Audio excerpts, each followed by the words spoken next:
Bonjour tout le monde, on va faire une petite vidéo sur un amortisseur qui est très courant, c'est le Fox DPS version Specialized pour l'Evo. En l'occurrence là on est sur une version pour l'Evo Carbon Expert. Donc c'est un amortisseur qui n'est plus fabriqué, qui n'est plus vendu, mais qu'on trouve encore sur énormément de vélos en circulation. Donc le Fox DPS c'est un amortisseur qui est en vente depuis 2015 et qui a été vendu principalement jusque 2023. Donc un amortisseur qui a été vendu très longtemps, parce que quand même 8 ans sur le marché, c'est beaucoup. Donc là, on est sur une version Specialized. Il y a eu aussi des versions Scott, des versions Orbea, etc.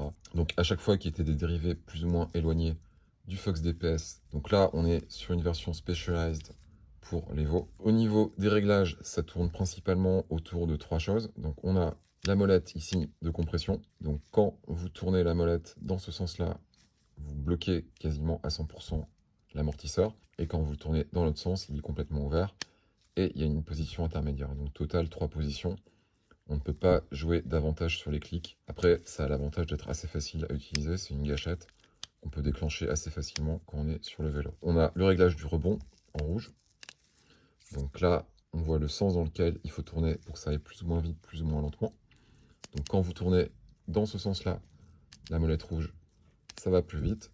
Quand vous tournez dans l'autre sens, ce sera plus lent à la décompression. On a un réglage de la pression. Donc quand vous changez la pression ici avec une pompe, vous changez le comportement du ressort air. C'est normal, c'est un ressort pneumatique.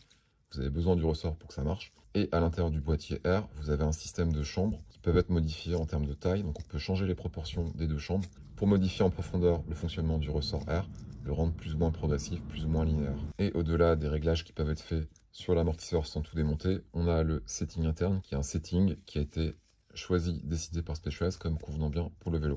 Je vais y revenir plus tard. Donc on est sur un amortisseur qui est relativement simple. 2 voies au niveau du réglage. On a un boîtier qui prend peu de place. C'est un amortisseur qui est une évolution des générations précédentes d'amortisseurs du même type chez Fox. Donc on avait le CTD, on avait le RP2, RP2.3, qui dans certains cas ont plus de 10 ans.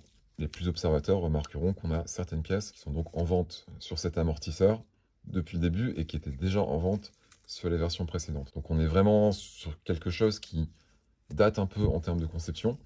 Et à l'époque où tout ça a été conçu au tout début, clairement Fox n'avait pas en tête le Levo, donc les gros vélos électriques. À la base, c'était plutôt une conception pour du cross-country. Donc le cahier des charges était assez différent. Et c'est un amortisseur qui n'est pas sans problème sur un vélo électrique. Alors le gros avantage pour le constructeur, c'est qu'il n'est pas cher. On le rentre facilement dans le cadre, il prend peu de place. C'est une quantité connue en termes de maintenance, de modification. Donc de ce point de vue-là, c'est plutôt pas mal.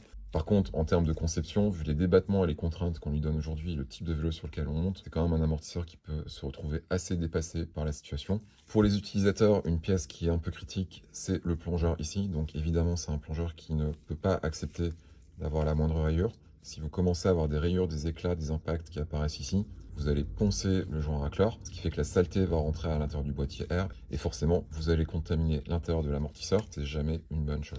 Alors, je vais vous montrer à l'intérieur ce que ça donne. Donc là, je précise qu'on est sur l'amortisseur prédémonté. Donc si vous me voyez dévisser les pièces facilement, c'est parce que ça a déjà été desserré en entier. Donc pour commencer, on a le boîtier air. Donc on est sur un boîtier air Fox DPS tout à fait standard, en taille 210. C'est écrit Specialized dessus, mais c'est pas une pièce spécifique. Ensuite, on a le body. Donc ça, c'est principalement la réserve d'huile, mais c'est aussi la réserve d'azote, donc qui est divisé par un piston mobile ici. Donc on a 500 PSI d'azote ici qui pousse sur de l'huile. Donc 500 PSI, c'est assez important et c'est quasiment la pression la plus importante qu'on peut trouver dans un amortisseur en interne au niveau du circuit hydraulique. Donc je précise en ne pas confondre. Ça, c'est le boîtier air, donc c'est le ressort. La chambre d'azote ici, qui peut être en air sur certains amortisseurs aussi, c'est une chambre qui sert à la compensation de mouvement quand on a ici la tige qui rentre à l'intérieur du body avec le piston. Donc quand ça rentre à l'intérieur, on a un déplacement d'huile, ça prend de la place. Et il faut bien qu'il y ait quelque chose qui fasse de la place pour que ça rentre. Donc l'huile ne pouvant se compresser, l'azote va se compresser.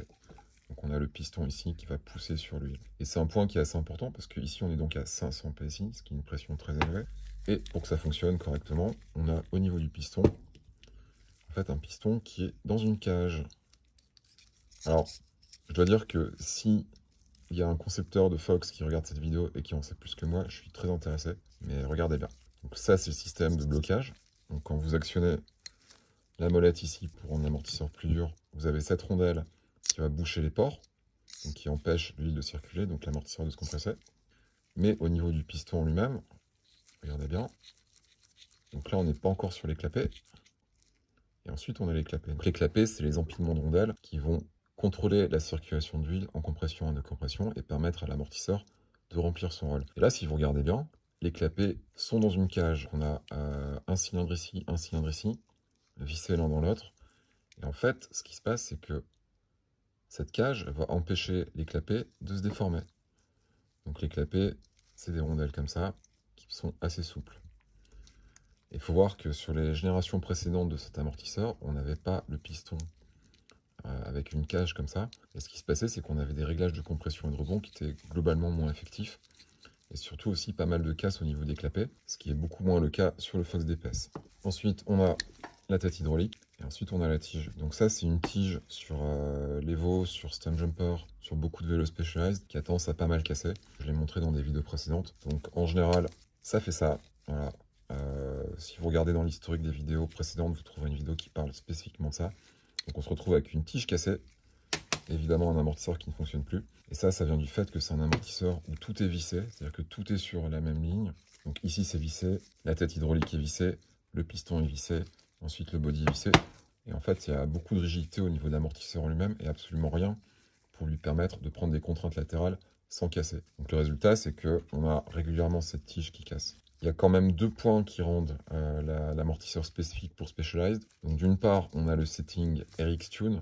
Donc c'est concrètement un empilement de clapets au niveau compression rebond en interne qui a été décidé comme fonctionnement bien avec le vélo en question. Donc là, on est sur un Levo Expert Carbone. Et en l'occurrence, on est sur un setting LCF, LRM et CML. Ça veut dire qu'on a un blocage qui est relativement ferme et des settings qui sont plutôt moyens. Et ça, c'est surtout pour tenir compte du vélo qui n'est pas un poids léger. Évidemment, un Levo Expert, même quand il est en carbone, c'est relativement lourd, mais ça part aussi du principe qu'on n'est pas sur des pilotes qui vont faire 50 kg. Bien comprendre la limitation de ce type de préparation, en fait, qui est d'origine sur certains vélos, ça tient compte du vélo, ça tient pas forcément compte du pilote, ça tient éventuellement compte du pilote moyen acheteur de ce vélo, mais ça ne va pas plus loin. Autre spécificité de ce montage, on a un réducteur ici, donc de 2,5 mm, pour tenir compte du fait que sur le Levo Expert Carbone de 2020, on est sur du 210 par 52,5. Donc la tige est faite pour 55 mm de débattement au niveau de l'amortisseur.